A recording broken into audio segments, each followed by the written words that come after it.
Vande Mataram, all the students. Today we will recite and understand the poem London, which was composed by William Blake.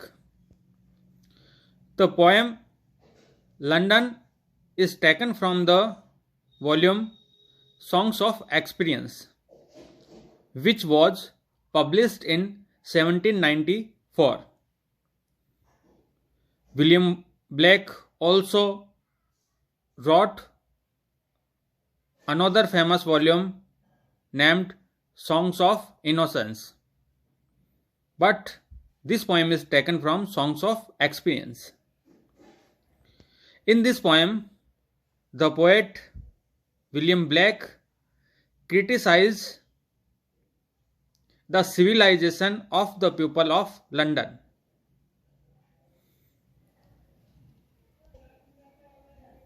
Now come to poem. I wander through each chartered street. यहाँ पे कवि William Blake जो है वो कहते हैं कि मैं वॉन्डर कहते हैं वॉकिंग को, घूमने को। कहाँ से घूम रहे थे? ईच चार्टर्ड स्ट्रीट, प्रत्येक चार्टर्ड गली से। ये जो वर्ड है चार्टर्ड, इसको बाद में विलियम ब्लेक ने इसके स्थान पे डर्टी शब्द यूज में लिया था। ये उस समय की लंदन में रहने वाले जो लोग हैं, जो अपने आप पे गर्व करते थे अपनी सभ्यता के ऊपर, तो वहां कवि उस सभ्यता को उसकी गलियों के अंदर जाता है और उनका पता लगाता है कि ये जो लोग अपने आप पे गर्व कर रहे हैं, ये किस बात पे गर्व कर रहे हैं। इसलिए वो वहां की गलियों से होकर घूमता है।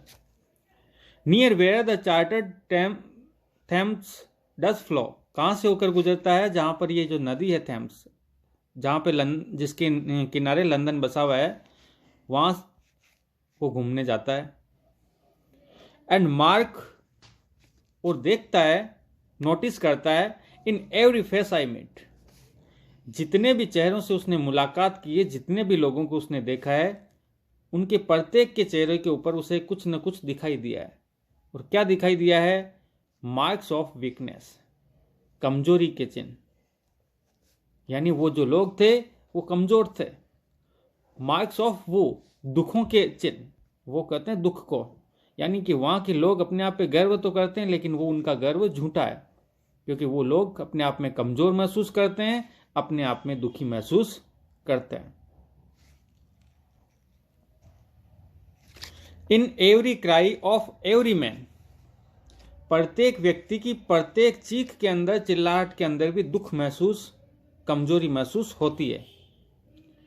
In every infants cry of fear, जब प्रत्येक शिशु जो होता है, इन्फेंट कहते हैं शिशु को, वहां जो जन्म लेता है बच्चा, जो शिशु रहता है, उसकी चीख के अंदर भी, उसकी चिल्लाहट में भी भय सुनाई देता है। भय हमारे को आवाज में सुनाई देता है उसके।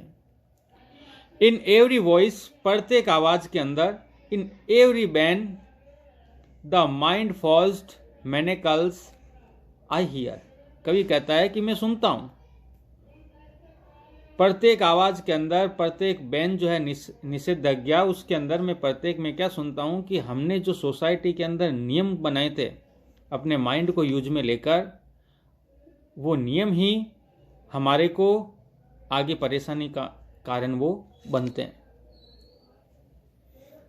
विलियम ब्लेक जो है इस चीज से आश्वस्त है कि समाज के अंदर जो नियम बने, या जो समाज के अंदर जो दमन हो रहा है, वो मैन मेड है, इंसान के स्वयं के द्वारा बनाया हुआ है वो। और वो किसकी उपज है? इंसान के मस्तिष्क की उपज है। तो हमने समाज के अंदर ऐसे नियम बना लिए, लेकिन वो नियम सब पे समान रूप से लागू नहीं होते हैं, और कमजोर जो वर्ग है उनसे बहुत दुखी है। How the chimney sweepers cry, अब कवि यहाँ पे बताता है कि समाज के अंदर, सोसाइटी के अंदर हमने नियम बनाए हैं, लेकिन हम देखते हैं कि कैसे चिमनी साफ करने वाले जो होते हैं वो चीखते चिल्लाते हैं। यानी उस समय की लंदन की व्यवस्था थी कि जो छोटे बच्चे होते थे, 4-5 साल के जो बच्चे होते थे, उनको घरों के अंदर फैक्ट्रियों के अंदर चिमनी साफ करने का काम दिया जाता था, क्योंकि उनका शरीर फ्लेक्सिबल रहता था और वो उसके अंदर चिमनी में आ जाते थे, जिसके कारण उसको साफ कर देते थे। लेकिन वो बच्चे, उनके हाथ और उनका चेहरा काला पड़ जाता था, तो उस चीज को कवि देखकर बहुत दुखी महसूस करता है।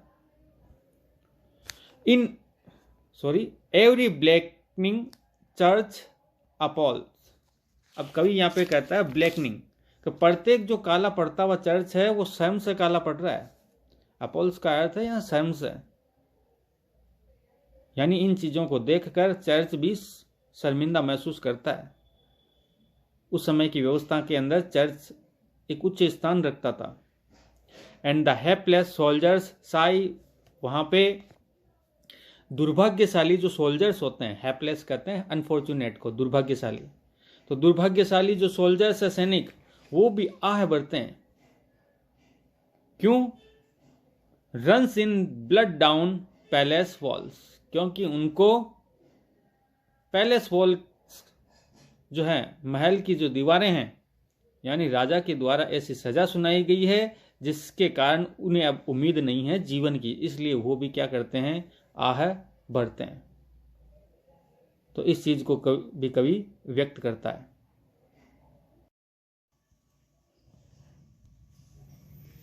But most through midnight streets I hear how the youthful harlot's curse blast the new born infant's tear. अब आगे जो है वो कवि कहना चाहता है, मोस्ट थ्रू मिडनाइट स्ट्रीट्स, कि ज़्यादातर जब वो गलियों से होकर गुजरता है तो मध्य रात्रि को इन गलियों के अंदर उन्हें आवाज़ सुनाई देती है उसे। और आवाज़ किसकी है कि हाउ द यूथफुल हार्लॉट्स, की युवा जो हार्लॉट्स होती है, हार्लॉट्स का मतलब है वेश्या वगैरह, तो युवा जो हार्लॉट्स है, curse blast the new born infants, वो ऐसे शिशुओं को जन्म देती है जो शिशु शापित कहलाते हैं। यानी कहने का मतलब है, ये जो हार्लॉट्स है ये अपने व्यवसाय के अंदर अपनी इच्छा से इन्होंने इस व्यवसाय को नहीं चुना है, ये तो अंग्रेजों के सामाजिक जो बंधन हैं उसके द्वारा उन्हें मजबूर होना पड़ा इस कार्य के लिए। और इनके जो बच्चे जन्म लेते हैं वो शापित बच्चे कहलाते हैं, उन बच्चों का संसार में कोई भविष्य नहीं होता। And blights with plagues the marriage hearse, hearse वैसे कहते हैं संवाहन जो होता है उसको, ब्लाइट्स का मतलब है डेस्ट्रॉय, नष्ट करना, कि ऐसे जो लोग होते हैं वो क्या करते हैं, विभिन्न प्रकार की बीमारियों को आगे प्रभावित करने का काम करते हैं, जो हार्लॉट्स वगैरह के पास में जाते हैं और वो डिस्ट्रॉय कर देते हैं। किसको? द मैरिज हियर्स, उस प्रेम को, उस शादी को, और वो शादी फिर हियर्स के समान है। हियर्स का मतलब है सौ के समान, सौवान के समान, मतलब विदाउट लव अगर कोई मैरिज है, बिना प्रेम के कोई शादी की गई है, तो वो हियर्स के समान है। तो इस प्रकार कवि इसके अंदर अलग अलग उदाहरण देकर ये स्पष्ट करना चाहता है कि लंदन की जो गलियां हैं वहाँ पे उसे अलग अलग जो आवाज़ें सुनाई देती है वो सामाजिक कुरीतियों का प्रतीक होती है। Thank you.